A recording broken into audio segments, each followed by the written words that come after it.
반갑습니다. 잘 들립니까, 여러분? 자, 이제 드디어 우리가 3단원으로 왔습니다. 이제 1단원, 2단원을 9강까지 다 마무리했고, 이제 생명과학 1에서 좀 메인 단원이 된다고 얘기할 수 있는 3, 4단원, 지금 얘기 많이 했죠. 그 첫 번째 이제 시작을 오늘부터 할 건데, 여러분들 3단원은 약간 개념이 좀 많아요. 이게 생리학 파트라고 해서, 여러분들 신경계, 근육계, 내분비계, 면역계, 뭐 크게 요 정도의 기관계들에 있어서 구조와 기능이 어떤지를 다루는 파트다 보니까 여러분들 관련되는 개념, 용어 이런 것들이 좀 많습니다. 그래서 조금 번거로울 수는 있어요.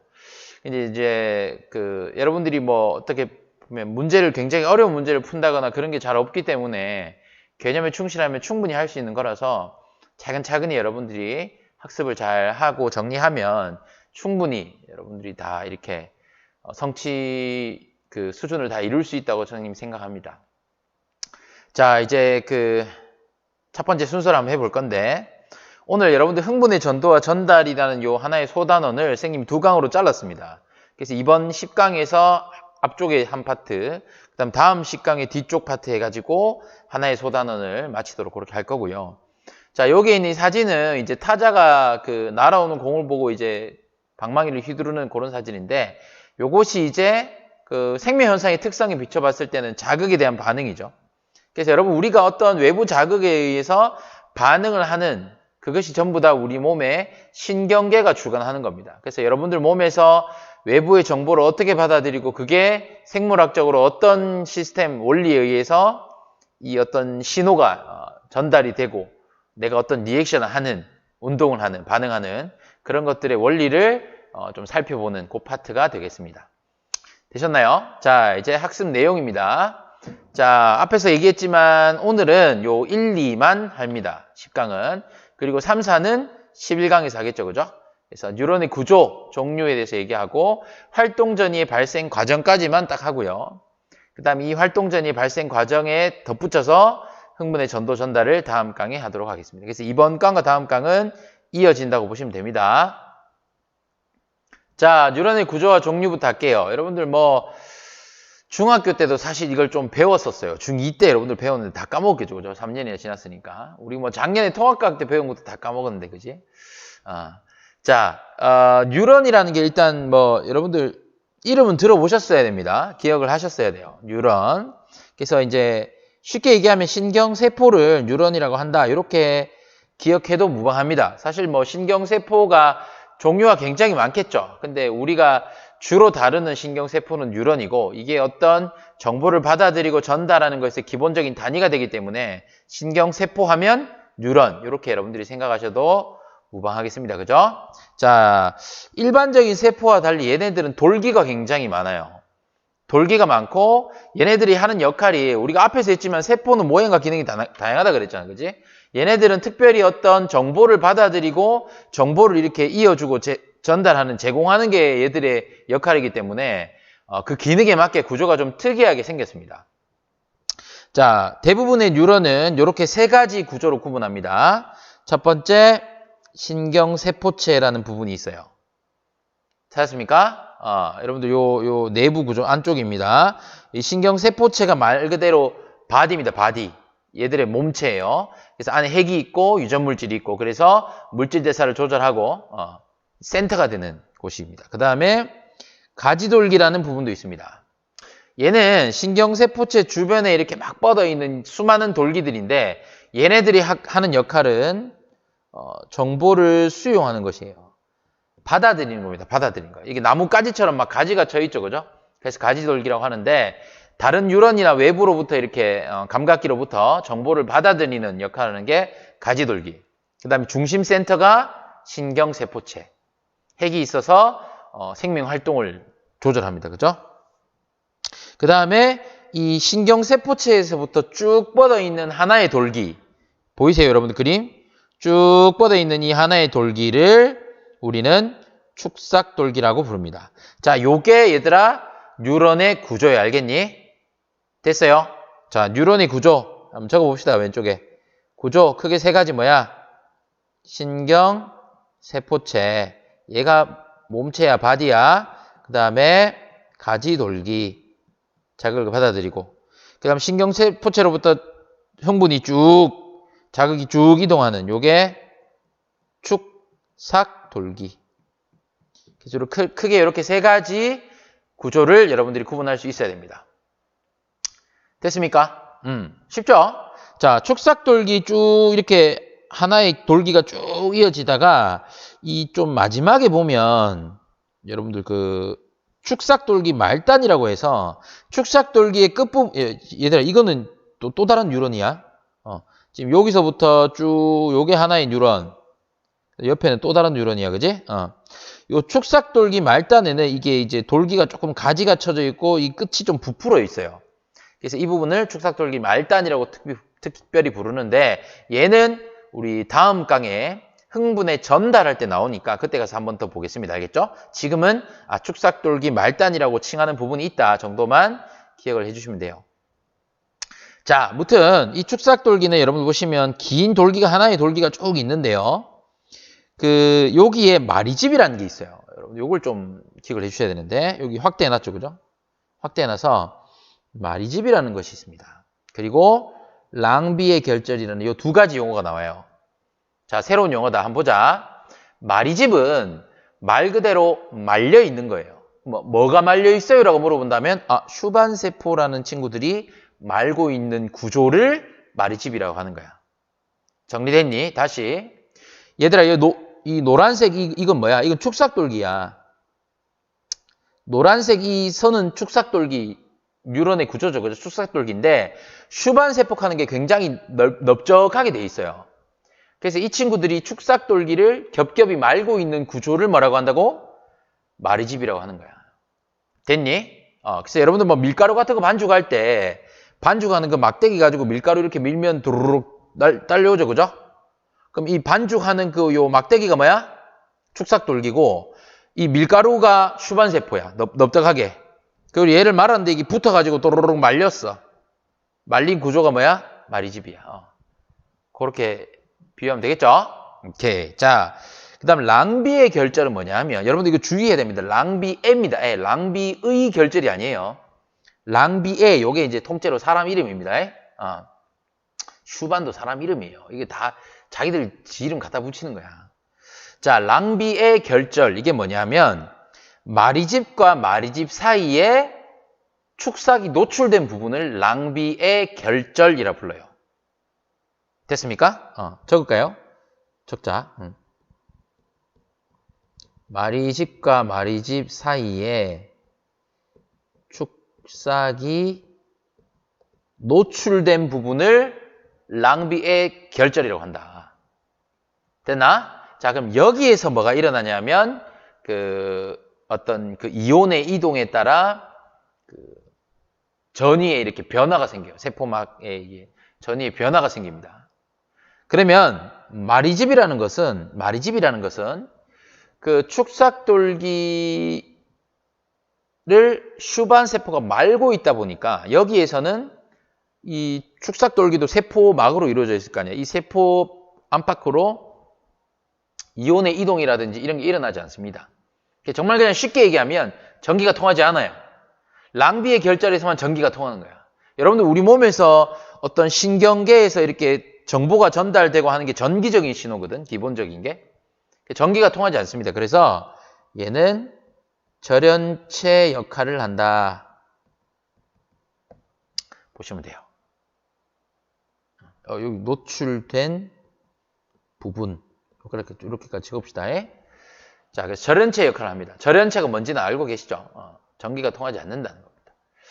이렇게 여러분들이 정리해 두시면 뉴런의 구조는 끝났습니다. 별거 없어요. 쉽죠? 오케이. 넘어간다. 자, 그 다음에 뉴런의 종류인데요. 종류, 요거는 그냥 간략하게만 언급하겠습니다. 여러분, 종류는 크게 세 가지가 있어요. 구심성 뉴런이라는 것과 연합 뉴런, 원심성 뉴런, 이렇게 크게 세 가지 정도의 뉴런이 있는데, 여러분들 구심성 뉴런은 우리가 앞에서 본 뉴런과 좀 다르게 생겼죠. 그러니까 우리가 앞에서 본 뉴런의 구조가 사실 요 연합 뉴런이나 원심성 뉴런이, 특히 원심성 뉴런의 그림이었죠. 왜냐하면 지금 여러분 연합 뉴런은 뭐가 없어요? 축삭에 마리집이 없지.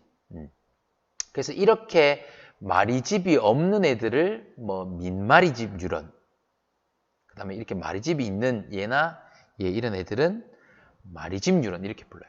사실 뉴런의 종류를 여러분들 크게 두 가지 파트로 나뉠 수 있습니다. 자, 마리집의 유무에 따라 뉴런을 구분하면 마리집이 있는 애들은 마리집 뉴런, 뭐 뉴런이 뭐냐면 신경이니까 마리집 신경. 마리집 없는 애들은 민입니다. 민, 무마리집 아닙니다. 여러분 민달팽이 알죠? 민달팽이.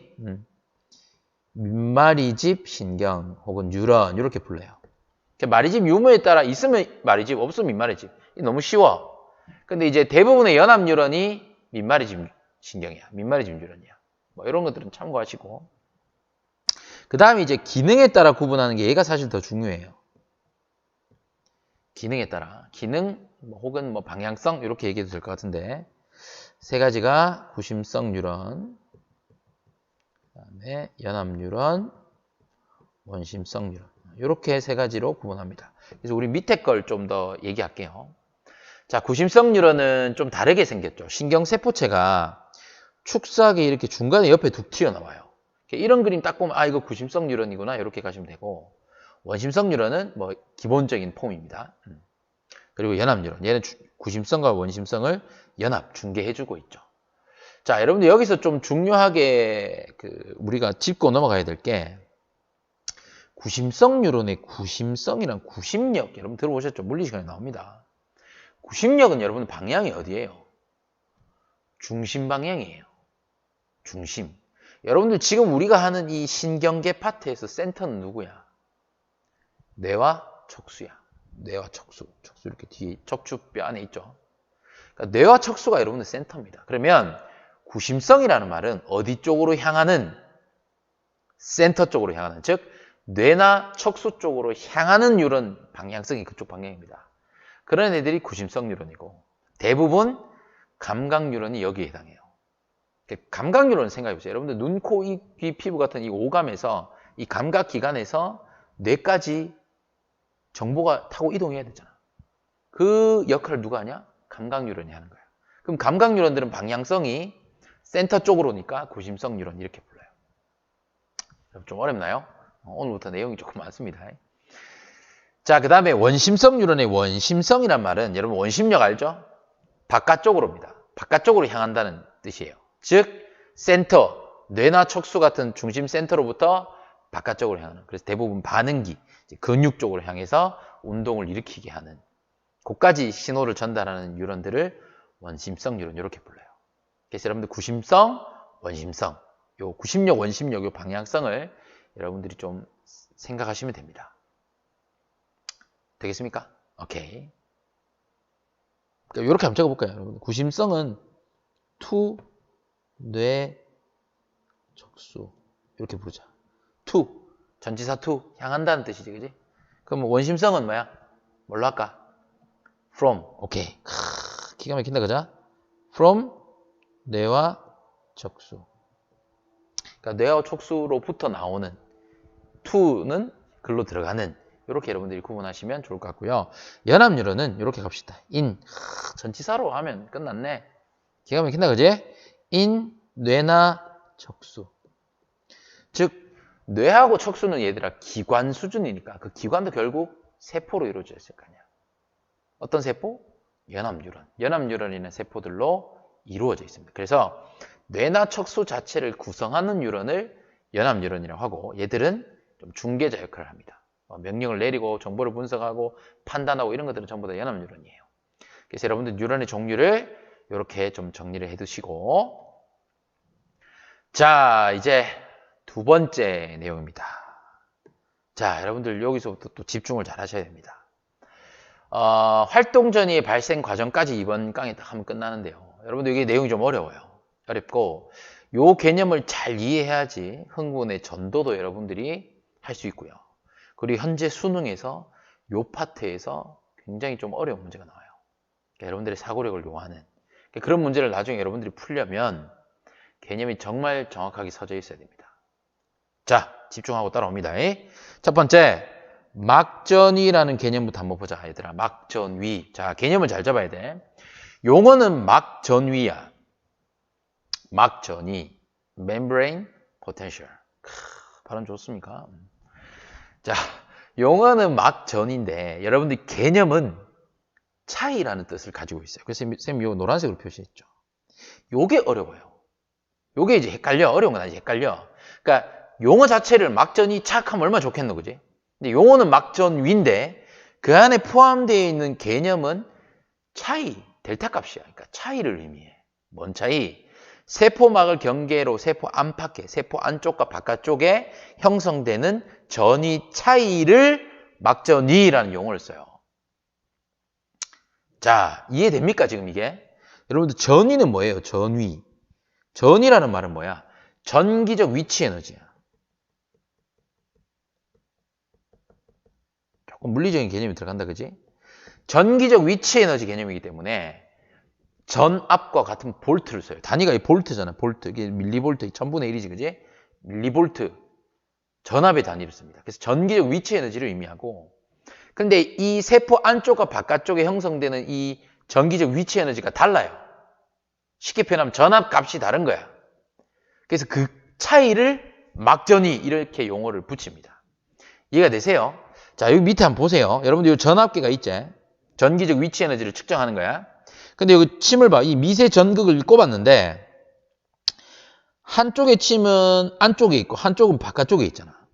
그래서 안쪽과 바깥쪽에 형성되는 전압의 차이, 전기적 위치 에너지 차이를 측정한다는 그런 의미야. 이해되니? 그게 막전위 개념입니다. 이걸 일단은 여러분들이 정의를 잘 하셔야 됩니다. 자, 그럼 앞으로 나오는 휴지전위, 활동전위, 여기에서 전위는 전부 막전위의 개념을 내포하고 있어요. 이해되시죠? 자, 휴지전위 갑니다.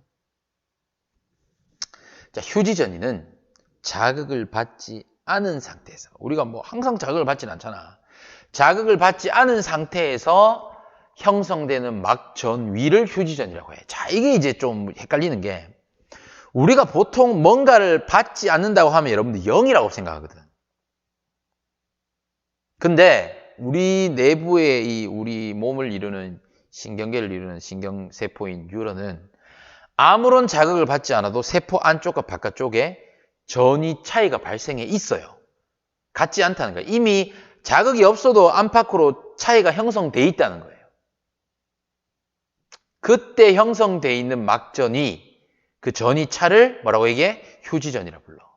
자, 그럼 여러분들이 두 가지가 딱 생각해야 돼. 얼만큼 차이가 나는데? 첫 번째, 얼만큼 차이가 나냐? 두 번째, 왜 나는데? 요걸 지금부터 할 거야. 자, 얼만큼 차이가 나냐? 왜 하는데? 요거 왜 나냐? 이거 두 가지를 얘기할 건데, 얼만큼 차이가 나냐면 값으로 따졌을 때 한 70 정도 차이가 납니다. 안팎에. 이해돼요? 그러니까 여러분들 여기 보시면 마이너스 70이라고 적혀있죠. 이게 사실 휴지전이 값입니다.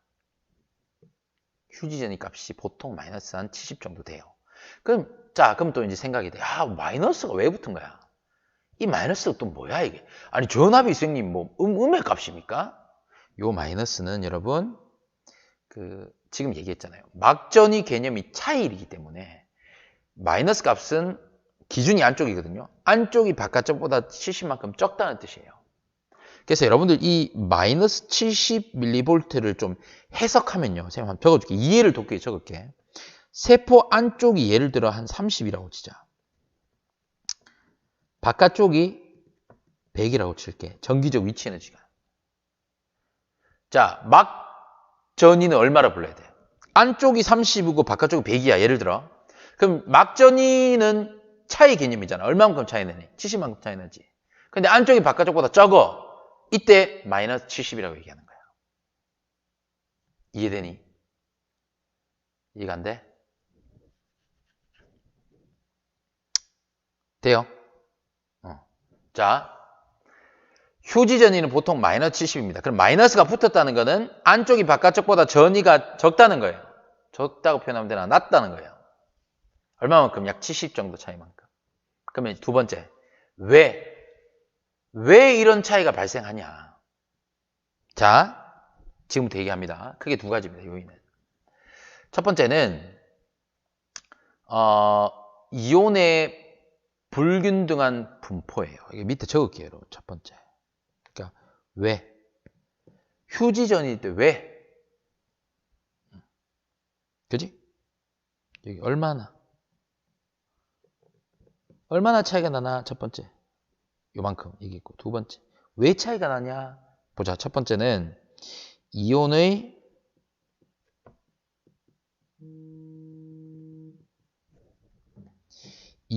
불균등 분포야.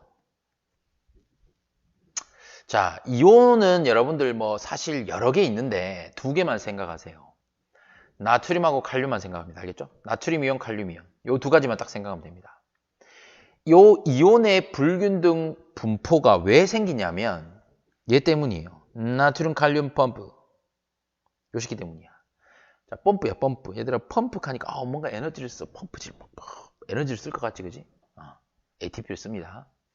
근데 얘들 잘 보면 나트륨 이온을 세포 밖, 여기 세포 밖입니다. 여기가 세포 막, 여기가 세포 안. 이게 막 단백질들이에요.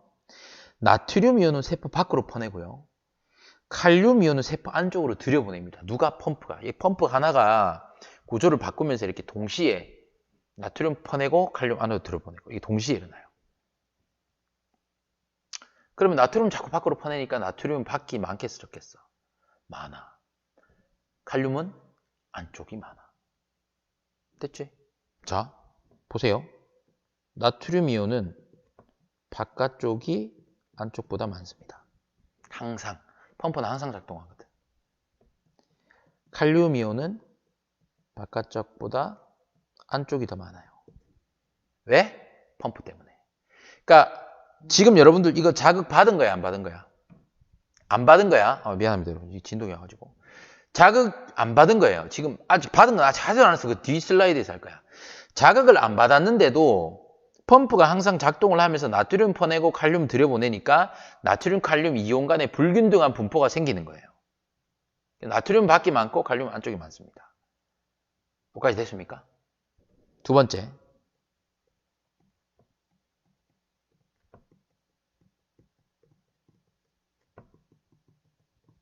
자, 이렇게 설명할게요.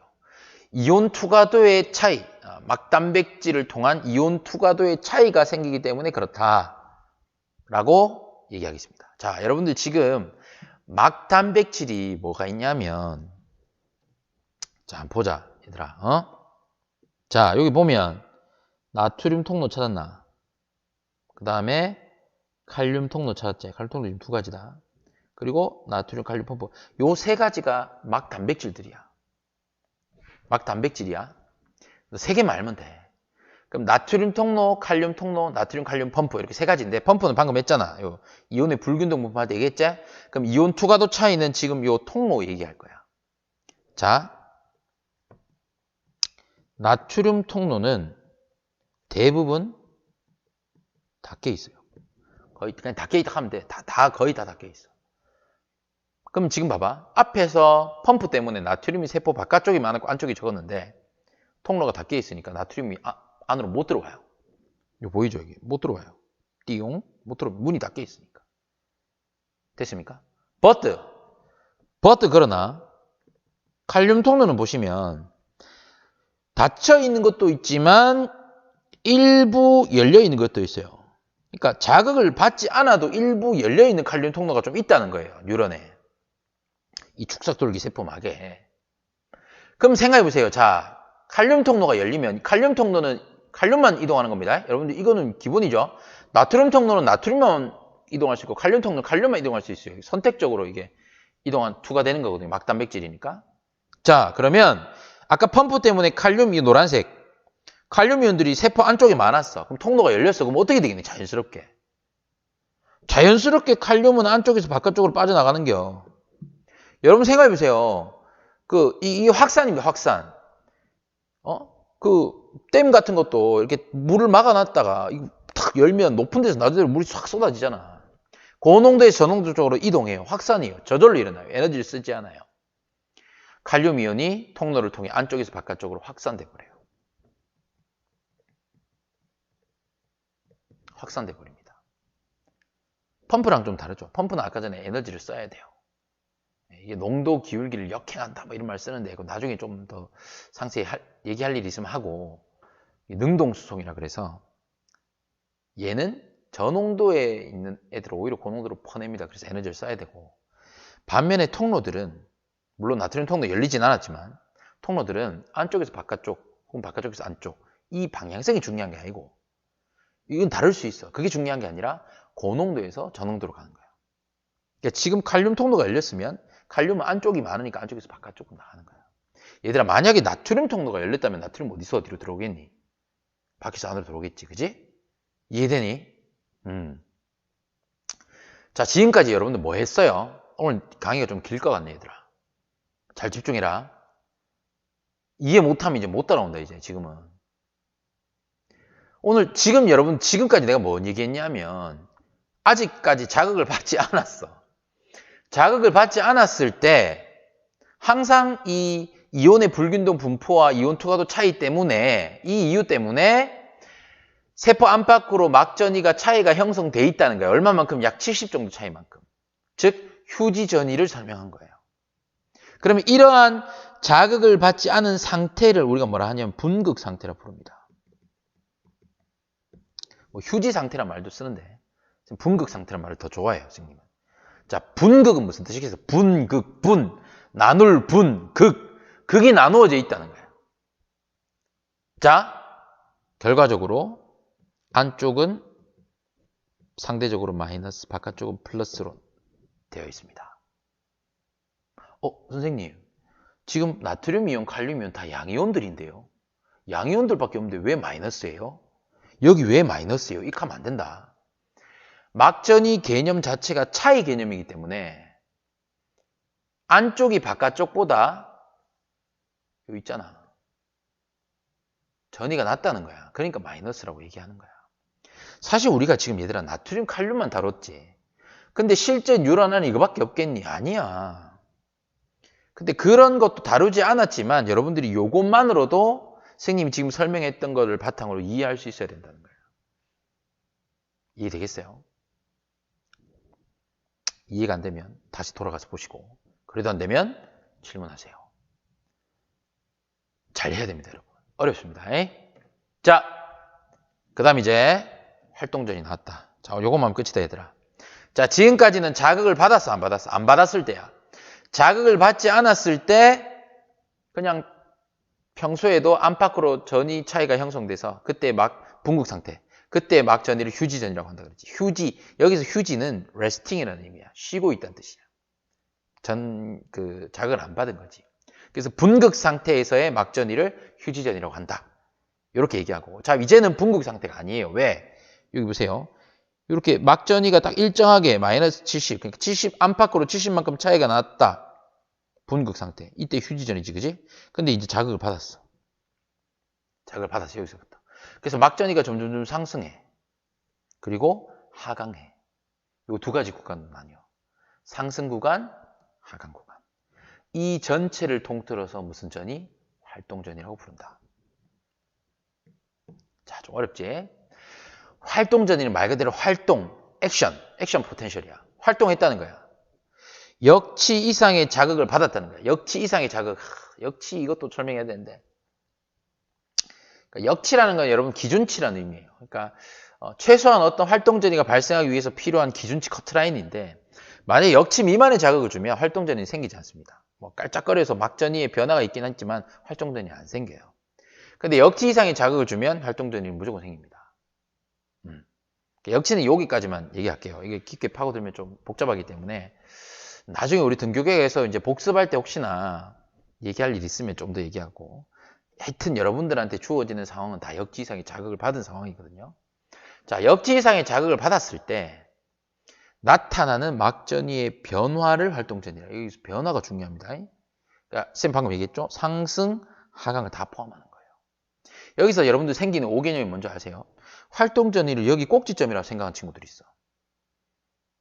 그게 아니야. 활동전이는 이 꼭지점이 아니라 휴지전이서부터 자극을 받아서 이제 상승, 하강, 이 변화를 다 포함하는 게 활동전이야. 여기까지 됐니? 자, 그럼 보자. 자, 아까 전에 우리가 분극, 휴지전이, 분극 상태에서 막전이 휴지전이라 그랬지. 분극 나누어져 있다 그랬어. 근데 이제 봐라. 탈분극이야, 탈. 여러분들 탈 어떤 의미야? 탈. 벗어난다는 뜻이야. 분극을 벗어난다는 뜻이에요. 그럼 재도 이제 감호재. 재분극 뭐야? 재. 다시, 다시 돌아간다는 뜻이야. 그러면 분극 상태였다가 역지 이상의 자극을 받아서 벗어났다가 다시 돌아가고 그럼 다시 분극으로 돌아가는 거야. 그래서 이름을 탈분극, 재분극 이렇게 시기를 구분해요. 됐습니까? 그럼 자, 매치하세요, 여러분들. 분극 상태에서의 막전이는 휴지전이야. 근데 탈분극, 재분극에서의 우리 막전 얘기할 때는 활동전이가 나와야 돼. 됐니? 자, 보자. 그럼 요인들을 한번 보자. 자, 좀 적을게, 여기. 여기 적자. 탈분극부터 하자. 자, 탈분극일 때는 막전이의 상승 구간입니다. 자, 그러면 분극 상태일 때는 안쪽이 더 전이가 낮았죠. 근데 지금 여러분들 이렇게 쭉 올라가다가 0이 됐어. 얘들아, 0이라는 건 어떤 의미지? 막전이가 0이라는 거는 전기가 안 통한다는 뜻이 아니라 세포 안쪽과 바깥쪽에 형성되는 전위가 같다는 뜻이야. 그러니까 차이가 없으니까 0이지. 그러다가 플러스까지 가버렸어. 그러니까 안쪽이 이제 더 세지는 거야. 이유는 뭐게? 나트륨의 유입이에요.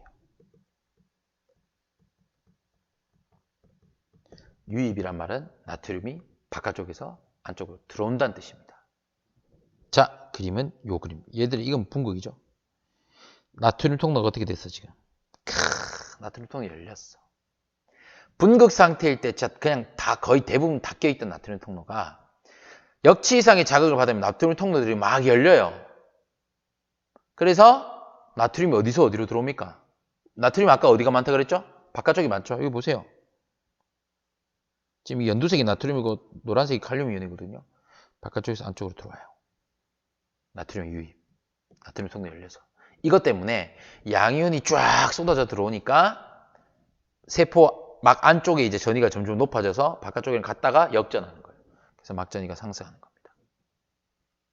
됐습니까? 선생님, 이 기울기 왜 달라요? 요 기울기 때는 좀 느리죠. 요 때는 이제 나트륨 통로들이 좀 천천히 열리고요. 이제 역지값에 도달하고 나면 나트륨 통로가 일제히 확 열려가지고 기울기가 확 올라, 속도가 확 빨라지는 거지. 됐습니까? 그래서 막전위의 상승 구간, 탈분극, 나트륨 유입 때문이다. 나트륨 통로가 열려서 밖에서 안으로 들어오니까 똑같이 확산이다. 자, 그 다음에 재분극 하자. 재분극은 칼륨 이온의 유출이야. 이렇게 적을게. 그러니까 이것도 적어줄까? 바깥쪽에서 안쪽으로 들어오고, 얘는 안에서 바깥쪽으로 나가는 거지. 똑같이 올리네, 얘들아. 자, 이제 봐. 재분극. 이제 요거는 이제 요거는 요 구간 하나만 열린 거. 그 다음에 요 구간 많이 열린 거. 이거 둘 다 이제 여기 다 탈분극이에요. 됐죠? 자, 재분극 쌤 다른 색깔 재줄게. 자, 재분극 간다. 재분극은 요 그림이야. 나트륨 통로 어떻게 됐어? 다 꼈어. 그리고 대부분의 칼륨 통로가 열려요. 그럼 칼륨은 안에서 밖으로 나가야 돼요. 왜? 앞에 펌프 얘기했잖아. 칼륨이온은 밖이 많거든. 큰일 났지. 칼륨이온은 안이 많거든. 그래서 안에서 바깥쪽으로 확산하는 겁니다. 그래서 지금 여러분들 여기에서 일어나는 나트륨 통로가 열려가지고 나트륨 유입되는 거나 칼륨 통로가 열려서 칼륨 유출되는 거 전부 다 확산이에요. 됐습니까? 그럼 여러분들 시기적으로 한번 보세요. 지금 요 X축이 시간이잖아. 역치 이상의 자극을 받았을 때 얘들아 나트륨 통로가 먼저 열립니까? 칼륨 통로가 먼저 열립니까? 대답하세요.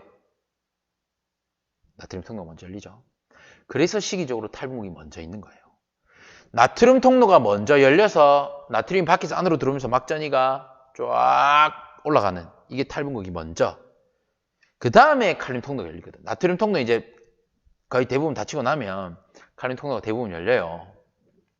그럼 칼륨 통로 열리면 칼륨 이온이 안에서 밖으로 빠져나가니까 세포 안쪽에서 봤을 때 양이온들이 자꾸 빠져나가니까 여기는 전위가 점점 낮아질 거 아니에요. 그래서 다시 막전이 하강 구간. 요게 재분극. 됐니? 지금 우리 뭐 하고 있어? 활동전이 하고 있다. 탈분극, 재분극 시기에 막전이의 변화인 활동전이. 전제는 뭐야? 역치 이상의 자극을 받아야 돼. 이 활동전이가 결국은 우리 신호예요. 이렇게 형성된 활동 전이가 뉴런의 축삭을 따고 쭉 이동하는 게 다음 시간에 할 전도야. 그게 우리 몸에서 일어나는 신호야, 신호. 됐습니까? 자, 마지막으로 이제 요 멘트만 하고 마치자. 자, 과분극은 여러분들 분극에 좀 재분극에 포함되는 개념인데, 칼륨 통로가 열리고 나서 이제 다시 이온이 재배치되고 다시 분극으로 이렇게 돌아가려고 하면, 여기 그림에는 없지만 이제 나트륨 칼륨 펌프도 항상 작동하고 있거든요. 근데 칼륨 통로가 이제 나중에 닫혀야겠죠. 근데 칼륨 통로는 좀 천천히 닫혀요. 그래서 이제 칼륨이 생각보다 좀 많이 빠져나가는 거예요. 그래서 처음 분극 상태의 이 차이보다 조금 더 내려가는, 약 마이너스 한 80 정도까지 내려가거든요. 그걸 과분극이라 그래요. 이 과분극은 여러분들 개념 요까지만 하시고요. 이 마이너스 80 값은 나중에 문제 풀 때 굉장히 중요한 단서가 돼요. 그래서 재분극 시기에 과분극도 포함되어 있다. 그래서 이렇게 처음에 이 분극 상태보다 조금 더 내려갔다가 다시 회복된다. 이 정도만 여러분들이 생각하시면 좋을 것 같아요. 선생님, 요 5 다음부터는 뭐예요? 다시 분극이죠. 지금 여러분들 자극을 내가 한 번만 받은 거예요. 역지상의 자극을 한 번만 땅 때린 거야. 그래서 막전이가 이렇게 변하는 이 한 사이클만 본 거예요. 여러분, 우리 오늘 뭐 했어요? 자, 복습합니다. 여러분, 내 강의가 좀 길었죠? 일단 뉴런의 구조와 종류에 대해서 얘기했습니다. 그건 쉬우니까 여러분 복습하시고. 두 번째, 활동 전의 발생 과정을 얘기했어요. 크게 두 가지로 나눴습니다. 자극을 받지 않았을 때. 자극을 받지 않았을 때 우리 할 얘기가 많았던 거는 이온의 불균등 분포나 막투가도 차이 때문에 아무런 자극을 받지 않아도 막전이라는 게 형성이 돼 있어요. 안팎으로 차이가 난다는 거. 얼마만큼? 약 70만큼. 그때 막전이를 뭐라 불러? 휴지전이라 불러. 이해되니? 그 얘기를 좀 했었어. 그 다음에 자, 역지상의 자극을 받아서 막전이가 이제 변해. 상승 구간, 하강 구간, 탈분극, 재분극 시기에. 그지? 요 활동 전이에 일어나는 거. 탈분극 때는 나트륨 통로 열려서 안으로 확 들어오고, 재분극 때는 칼륨 통로 열려서 안에서 밖으로 빠져나가고. 그거 기억하시면 돼요. 그래서 이렇게 만들어지는 이 활동 전이가 신호라는 거예요, 신호. 우리 신경계에서 이 뉴런을 타고 이동하는 정보의 형태라는 거지. 여기까지 됐습니까? 여러분, 오늘 했던 게 굉장히 중요합니다. 여러분들 이거를 잘 이해하셔야지 다음 강에 이제 흥분의 전도와 전달을 엮어서 할 수 있어요. 자, 여러분들 3단원 처음부터 너무 어려운 개념이 좀 나오고 조금 여러분들 이해가 필요해서 힘들었을 수 있을 건데, 이번 강만큼은 선생님 개인적인 생각이 좀 돌려본 학생이 많지 않을까. 괜찮습니다. 돌려보시고 복습하시고 이해할 때까지, 안 되면 교과서도 읽고 개인적으로 질문도 하고 이렇게 해서 반드시 이걸 정복하고 나가야 돼요. 알겠습니까? 고생했습니다. 11강에서 봅시다.